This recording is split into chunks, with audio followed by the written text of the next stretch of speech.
is going on with the energy? I swear I get a handful of messages a week saying that. But there has been some insane energy going on lately. But right now, again, I'm seeing I've split in the camps where there's either a lot of tower moments and people are kind of like falling into the valley, or there's a whole other group of people who are standing on the top of that mountain right now and they're like waiting for the big reveal. Right, so let's find out generally where the collective is. Take what resonates, leave what does not.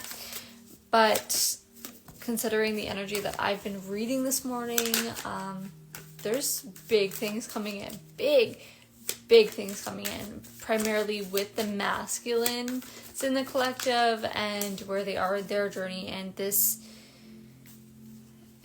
beautiful great unfoldment. And just the past 7 days, God put me in a position to be very still and observe and deepen my spirituality in some not new ways, but just invitation, right? And I always listen, I always accept those challenges. I am telling you, there is something big going on with the masculine collective. They are getting ready to make big moves. If they have not been blown awake again for whatever this is, they are about to. Like, heed my words when I say this is going to be big. It is going to be night and day. I don't know what it is. I don't know why it is, other than it has to do with what they are being called to do, their purpose. Like, they are stepping into their purpose, or they are starting to understand what it is, or I don't know, it's tied to the masculine's purpose and what they are here to do, who, what, where, when, why, and it is so big, this reveal. And I just did like 3 different mini readings, and I literally said, if this Emperor card comes out again, I'm going to scream. I'm going to scream, because so big. And even yesterday I was telling my masculine, like, I can feel your energy, and it's delicious, it's big, like, whatever this is, it's gonna be so good. And God told me the other day, he's like, I want you to watch this, like, you have to see this.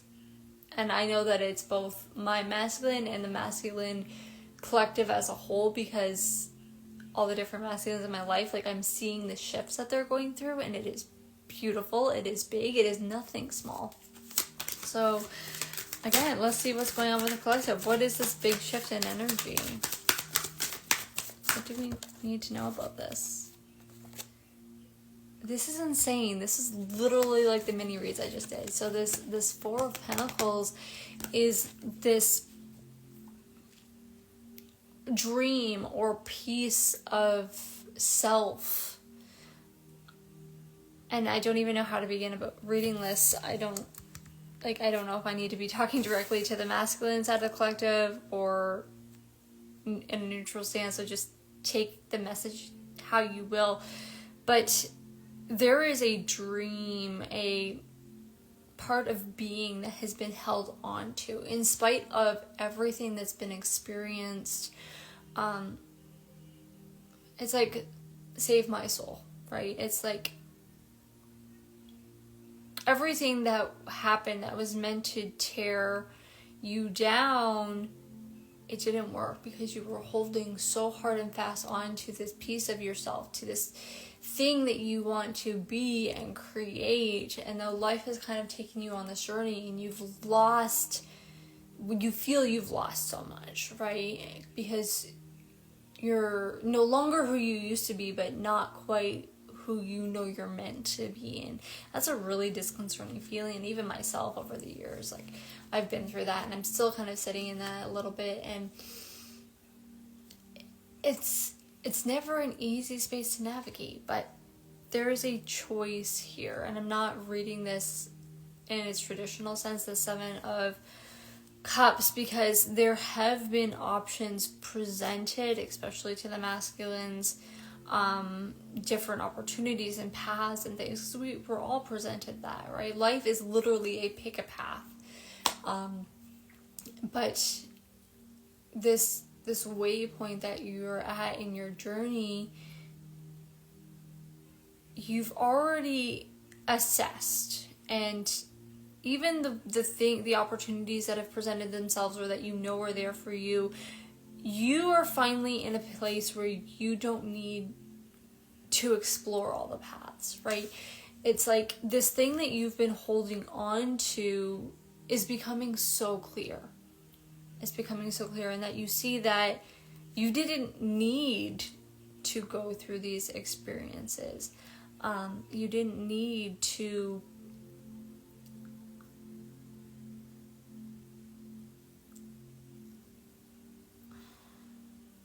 I don't know another way to say it. Like, you unnecessarily put yourself on a hard path.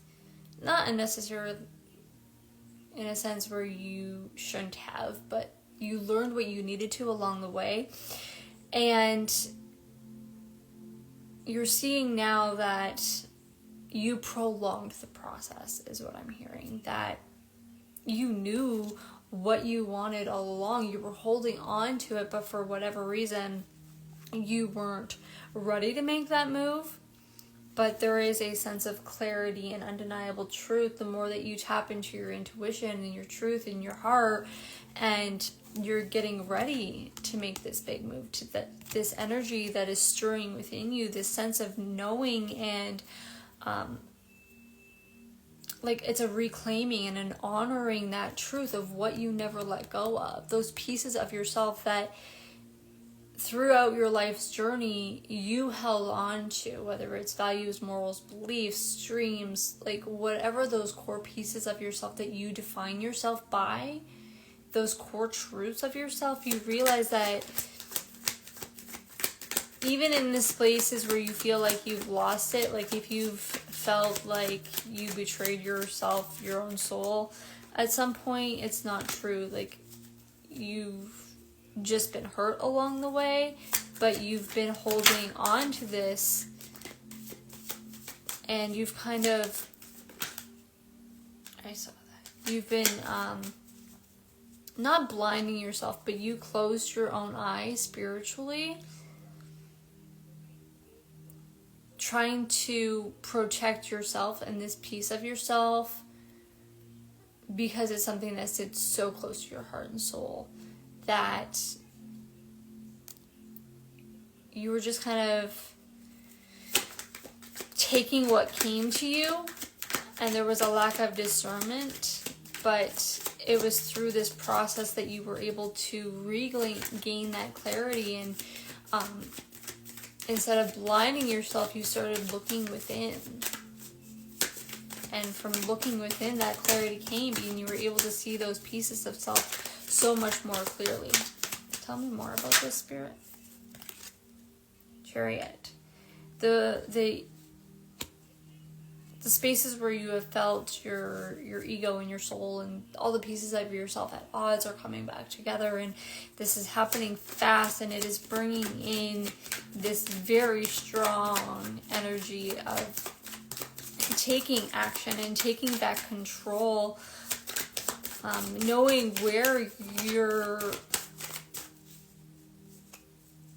that sense of control extends to, right? Because you only have control over yourself and your actions, but because you're able to now see that more clearly, you're able to see how to manifest the things that you want and how to make these things real and tangible, and know that instead of holding them so close to your heart and your soul, you can hold them in your hands tangibly. You can have this.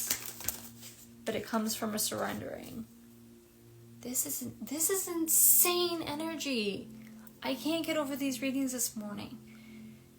Like, I am on the edge of my seat, holding my breath, like, wait for the drop, man. Wait for the drop. 10 of Cups, Knight of Swords, the Fool, and an Ace of Pentacles. There is this big, beautiful dream that is coming in with this very, very impulsive,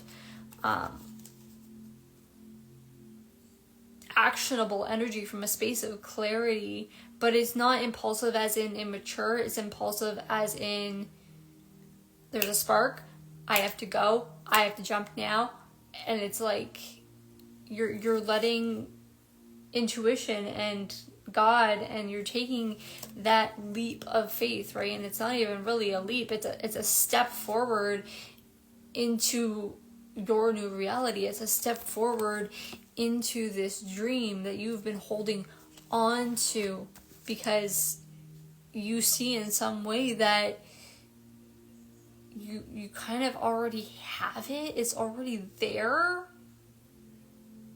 It's just you coming to this space of acceptance that it already is, and you've been unnecessarily holding yourself back, and like you can't do it anymore. There's so much forward momentum energy here. We have the Chariot, the Knight of Swords, the Fool, and the Emperor. That is just, it's bursting forth. And I've had this channel before where it's like a dam just all of a sudden breaking, and it just pushes everything forward, but that comes from the space of surrender.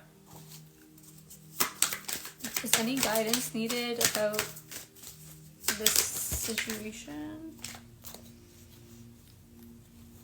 Oh, I love this. So 7 of Swords, 9 of Wands, which kind of sort of came out reversed, but the message for them is clear either way. It has to do with you being in this wounded state, this wounded warrior state, and the self-deception and the nagging and of your mind, and shining and illuminating what those truths are and cutting them out, and realizing that you've had walls up, and the boundaries that you've set for yourself aren't really boundaries. They're walls that you've been using to to protect yourself, but you've been holding yourself back. And again, one of my favorite quotes from my masculine is self-preservation is self-deprecation, and that is really coming through here. Is all these spaces where you thought you were protecting yourself by taking one kind of approach or processing things a certain way was actually holding you back and keeping you in this space of hurt and suspense and cycle, like that cycle just playing it out. But it's from this act of surrender and letting that go that illumination, all of that illumination is coming through, and like the light is just bursting forth. Okay, is there anything else we need to know before we close out? King of Cups. It's allowing you to center into the depths of your emotion from a very grounded and mature space, and not being carried away by those waves or shoving them down or hiding from them, but being able to look at them and analyze them and have a deeper appreciation for them, and rather than intellectualizing them, to see them as evidence of something far greater. And from this illumination within your heart space and your third eye and your crown, because all of that is so very evident, it's that water, you're not going to be able to hold it back. And that intuition, that balance between masculine and feminine, it is just moving everything forward to this very tangible new reality, this new earth for you. And there's just so much energy right now. So I'm gonna close this out. Temperance, yeah. It's coming from having balanced all pieces of yourself: heart, mind, body, soul, masculine, feminine. It's been divinely guided, and everything that you have been through has been used to help you grow and get back to this place. because we have free choice, we have free will, and it's from the choices that we make that we learn. And good, bad, or indifferent, God and Spirit are using all of that to shape and mold you and bring you to this space where you are going to be serving in your purpose in a very, very powerful way. So I absolutely love that for you, for me, for all of us. And I can't wait to see what's next.